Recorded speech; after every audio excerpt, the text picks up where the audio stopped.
जय हिंद, जय परोपकार। आप सभी किसान भाइयों और बहनों को अर्जुन दूरदर्शी का नमस्कार। प्यारे किसान भाइयों और बहनों, किसान मस्ती मंच लेकर आया है आप सबों के लिए एक और नई वीडियो। तो किसान मस्ती मंच के इस नई वीडियो में आप सबों का दिल से स्वागत है।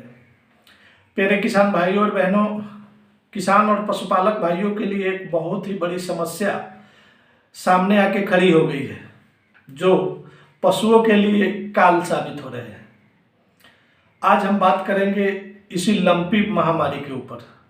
तो प्यारे किसान भाइयों और बहनों, मैंने कभी किसी के आगे हाथ नहीं जोड़ा है, लेकिन आज आप सबों से हाथ जोड़ के प्रार्थना करता हूं कि इस वीडियो को निश्चित ही ज़्यादा से ज़्यादा शेयर करेंगे। तो प्यारे किसान भाइयों और बहनों, लंपी वायरस जो है मुख्य रूप से विदेशों से आई वायरस है। अपने भारतवर्ष में यह पहली बार दिखाई दिया है और इसका सबसे ज़्यादा अटैक गौ माता के ऊपर ही हुआ है। लगभग आज के समय में 10 राज्यों में लंपी वायरस के संक्रमण दिखाई दिए हैं। हजारों गायों की मृत्यु हो चुकी है। तो प्यारे किसान भाइयों और बहनों, इसे थोड़ा सा हम समझेंगे कि लंपी क्या है। तो प्यारे किसान भाइयों और बहनों, लंपी जो वायरस है, इसको हिंदी में गांठदार त्वचा रोग वायरस का नाम दिया गया है। यह वायरस पहले विदेशों में ही हुआ करता था, इसलिए इनके नाम भी विदेशी जैसे ही हैं। लंपी वायरस मुख्य रूप से 3 तरह के होते हैं: capripox virus, goatpox virus, sheeppox virus. तो दोस्तों, मुख्य रूप से कैप्रीपॉक्स वायरस ही ज़्यादा अटैक किया है। तो प्यारे किसान भाइयों और बहनों, इसके लक्षण क्या होते हैं, एक नज़र इस पर भी ध्यान देना होगा। तो सबसे पहला लक्षण होता है प्यारे किसान भाइयों और बहनों, पशु में फीवर का आना, यानी पशुओं को बुखार लगना। दूसरा जो लक्षण है, आंखों और नाक से पानी निकलना, यानी स्राव निकलना। तीसरा जो लक्षण है, लार टपकना। चौथा, पूरे शरीर पर गांठदार छाले पड़ना, जो सबसे ज़्यादा सर के आसपास, यानी माथा, गर्दन, इसमें पहले गांठें पड़ते हैं। उसके बाद प्यारे किसान भाइयों, जो दुधारू पशु है उसके दूध में बहुत तेजी से गिरावट आती है, यानी दूध में कमी आने लगती है। और छठा जो लक्षण है, पशुओं को खाने में बहुत परेशानी होती है, यानी खाने में कठिनाइयाँ होने लगती है। तो प्यारे किसान भाइयों और बहनों, ये लंपी वायरस के लक्षण हैं। उसके बाद हम इस पर ध्यान देंगे कि यह किस तरह से फैल रहा है। तो प्यारे किसान भाइयों और बहनों, इसके लिए सबसे ज़्यादा यह एक महामारी है, छुआछूत की बीमारी जैसी है। तो इसके फैलने का मुख्य कारण मच्छर, माछी यानी मक्खियाँ, उसके बाद जू, ततैया, डस वगैरह जो परजीवियाँ हैं, वे परजीवी जब एक पशु से दूसरे पशु पे जाते हैं तो यह बीमारी तेजी से फैलती है। तो इसलिए हमें अब इसके रोकथाम के बारे में थोड़ा सा ध्यान देना पड़ेगा। तो इन परजीवियों को रोकने का प्रयास करना होगा, ताकि यह एक पशु से दूसरे पशु तक ना जा पाए। और इसके फैलने का मुख्य कारण है पशुओं का सीधा संपर्क, यानी एक पशु के संपर्क में दूसरे पशु का आना।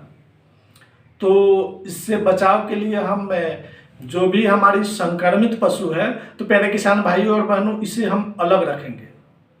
और दूषित भोजन या पानी, कहने का मतलब है जो बीमार पशु है उसका जूठा भोजन किसी अन्य पशु को किसी भी सूरत में नहीं खिलाएं।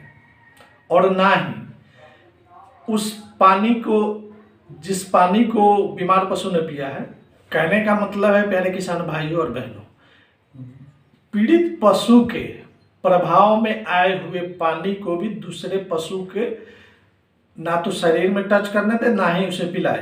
तो मुख्य रूप से बचाव के लिए हमें परजीवियों पर ध्यान देना पड़ेगा। उसके बाद एक पशु को दूसरे पशु के संपर्क में नहीं आने देना है। किसी का जूठा चारा दूसरे पशु को नहीं देना है और ना ही जूठी पानी किसी अन्य पशु को देना है। वर्तमान में सरकार कुछ टीके शायद उपचार के रूप में ला रही है या लाई है, लेकिन मुख्य रूप से इसके इलाज का कोई अभी प्रमाणित इलाज नहीं संभव दिख रहा है और ना ही इलाज हो रहा है। और इसी तरह हजारों पशु लंपी वायरस से, इस गांठदार त्वचा रोग के प्रकोप से रात दिन तड़प तड़प के मर रहे हैं। प्यारे किसान भाइयों और बहनों, यह कोई राजनीतिक मंच तो नहीं है जहां राजनीति की बातें हो, लेकिन आज वे सारे लोग गायब हैं, नदारद है। जब लंपी महामारी के प्रकोप से हमारी गाय मर रही हैं, ना तो इसके ऊपर सरकार का ध्यान है, ना ही उन गौ रक्षकों की जो गौ रक्षा के नाम पर गुंडागर्दी करते हैं। वे भी आज इससे बेखबर आंख मूंद के बैठे हुए हैं, एक शब्द बोलने को तैयार नहीं है। दोस्तों, हमें तो सरकार से आग्रह ही करना पड़ेगा, हम तो सरकार से अनुरोध ही कर सकते हैं कि चित्तों के प्यार से थोड़ा सा परहेज करें और गौ माता के ऊपर ध्यान दें। चूँकि आपको वोट, आपको सत्ता में गौ माता लाई है, गौ माता के बदौलत ही आज आप सत्ता में हैं, इसलिए गौ माता के ऊपर ध्यान दें। चित्तों का प्रेम, चित्ते और मोर के प्रेम में इस तरह मत पड़ जाए कि हमारी सारे गाय बर्बाद हो जाए। आज भारत गौ माता के दम पर ही दुनिया का सबसे बड़ा दूध उत्पादक देश बना है। आपको किसानों से प्रेम अगर नहीं भी है, फिर भी गौ माता से जो नकली प्रेम ही अगर दर्शाते हैं, उस पर ध्यान देना पड़ेगा। दोस्तों, ऐसी बातों के लिए मैं क्षमा चाहूँगा, लेकिन गौ माता के परिस्थिति को देखकर अंदर जो दुख है, यह बर्दाश्त से बाहर हो रहा है। तो प्यारे किसान भाइयों और बहनों, इस वीडियो को ध्यान से देखें और इन विषयों को ज़्यादा लोगों तक पहुंचाएं और सावधानियां बरतें। तो प्यारे किसान भाइयों और बहनों, इसके साथ ही आज के वीडियो का समापन करते हैं। कुछ विशेष जानकारी मिलेगी तो मैं फिर नए वीडियो में आपको बताऊंगा। इसके साथ ही जय जवान, जय किसान, जय गौ माता। धन्यवाद।